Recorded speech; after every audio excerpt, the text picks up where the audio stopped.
Man United are back. That should have been. Well, Rio Ferdinand made himself look like a bit of a fool when he said that all those years ago. But if he said the same thing today, would he be correct? We're going to dive into this right now, guys.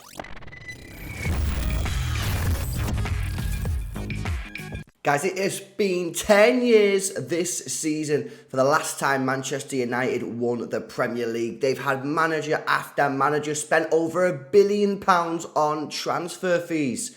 Erik ten Hag, relatively unknown, coming in from Ajax, done a really, really good job there, has come into Manchester United and turned their fortunes around.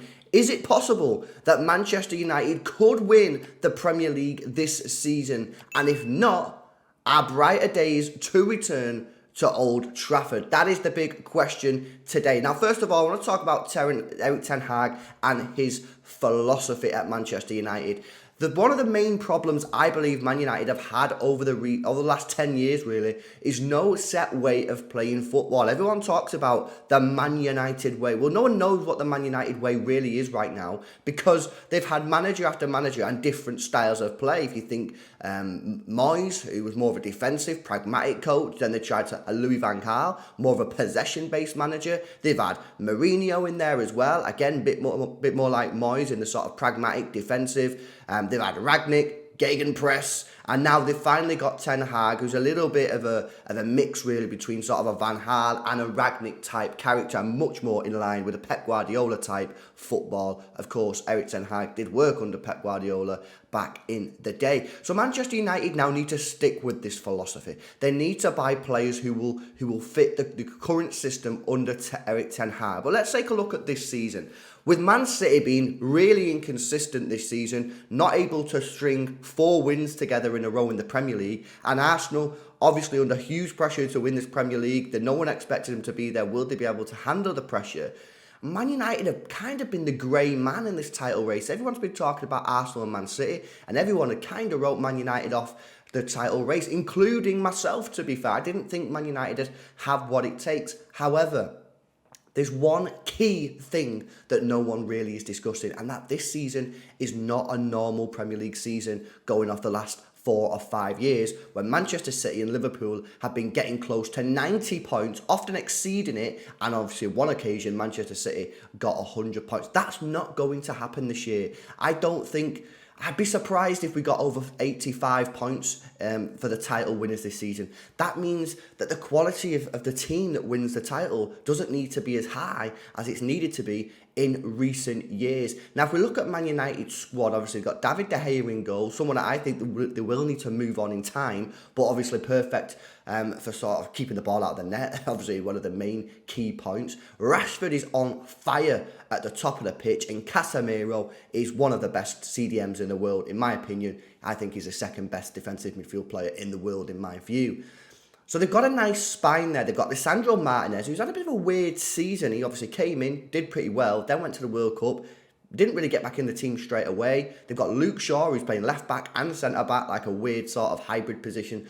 And obviously Erik ten Hag clearly trusts him. I like the spine of the Man United team. I get that Rashford kind of plays off the wing, but he's cutting in a lot more now and he's full of confidence. The spine of Manchester United is very, very good. They've got Sancho back, and when he's on form, he's a top player. And I just think that Man United, if they keep their feet on the ground, they have a real chance of winning this Premier League. And that kills me to say it as a City fan. Obviously, you guys can see the badge there. You know what I mean? I'm a Manchester City fan. You know I cover City on City Extra and stuff. That kind of kills me to say that right now.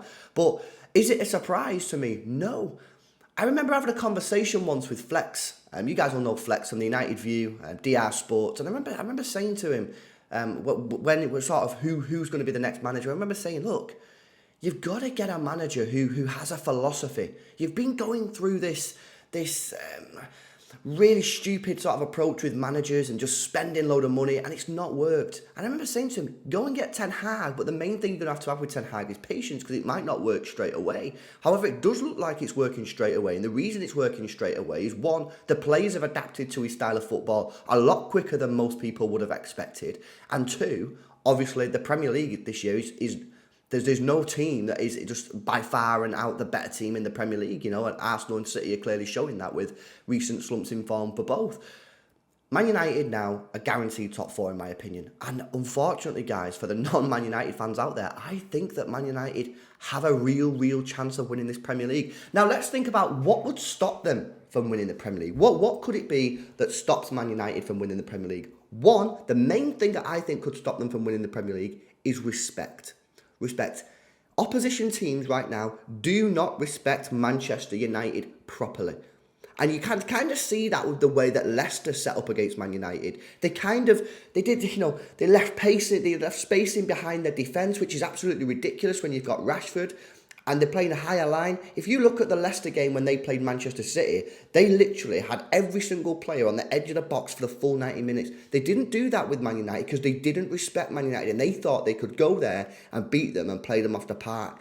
If teams continue to do that, Man United will keep on getting goals, and Rashford in particular will do very well out of this because he's got pace. And it was just exactly the same when Leicester won the league. If you remember when Leicester won the league, every team every week thought, now we'll be the team that ends Leicester's run, we'll be the team that stops them from winning this Premier League. And no team did it because every team went there and went to try and beat Leicester, and then it just left loads of space in behind for Jamie Vardy, one of the fastest strikers in world football at the time. Ridiculous. What teams need to do is go to Manchester United and play defensive football and say to Man United, break us down. Because that's not what teams are doing right now. Teams are trying to clash with Manchester United, and if you do that with the pace that they've got, especially in Rashford, and the creativity they have in the midfield with Bruno Fernandes, it's going to be game over. So that's number one. If teams recognise Man United threat of pacing behind, that's a chance that they'll struggle because then they'll have to play against low block, which they don't always do, Man United, whereas Arsenal and City do because teams respect them more. Another thing, obviously, I know this is obvious, but I've got to say it, is Rashford. Rashford is on some incredible form right now. He's got his confidence, he's sky high, obviously. He's in talks for a new contract. It'll be interesting to see what happens with that. But, it's just absolutely incredible the form he's in. And you got to take your hat off to him. You really do. Even as a City fan, you have to sit there and go, the guy's just scoring every single game. You back him to score every single game. I like the way that he's taking his chances. He's not getting lucky with his chances. He's burying them. He's burying him. He's getting in front of goal and he's burying the shot. And the keepers can't do nothing about it. Bruno Fernandes is getting a little bit of a revival, I feel like he dipped off for a long period of time. But he looks fresh under Ten Hag. He looks like he's ready to play this style of football. So, I'm looking at Man United and I'm just thinking, what, if they keep going the way they are and teams think that they can go there and beat them, which, by the way, that's not a disrespectful thing to say to Man United. If Man United fans are listening and going, what are you saying that for? It's because it's true. It's not a bad thing. It's because it's true and it could help you win the league. If teams start taking Manchester United seriously and going to Old Trafford and saying, we can't beat these, let's just sit on the edge of the penalty area and sit there for 90 minutes and defend for our lives, then it'll be interesting to see what happens. Do they have the full creativity needed to be able to break these teams down? Because at the moment, that's not really required. It's a really interesting one. But guys, I'm really worried about Man United now. I've not been worried about them all season. I didn't think they had the quality, and I still don't think they've got the quality to win the Premier League in a normal Premier League season. But this isn't a normal Premier League season, and Manchester United could win this league. So it's going to be crazy to see. Let me know your thoughts in the comment section below. Do you think United can win the league? Let me know your thoughts. Make sure you drop a like on the stream. Guys, subscribe to the channel as well if you're new. We're trying to get to 2,000 subscribers, man. Any help towards that, massively appreciated. And I'll see you in the next one. See you later.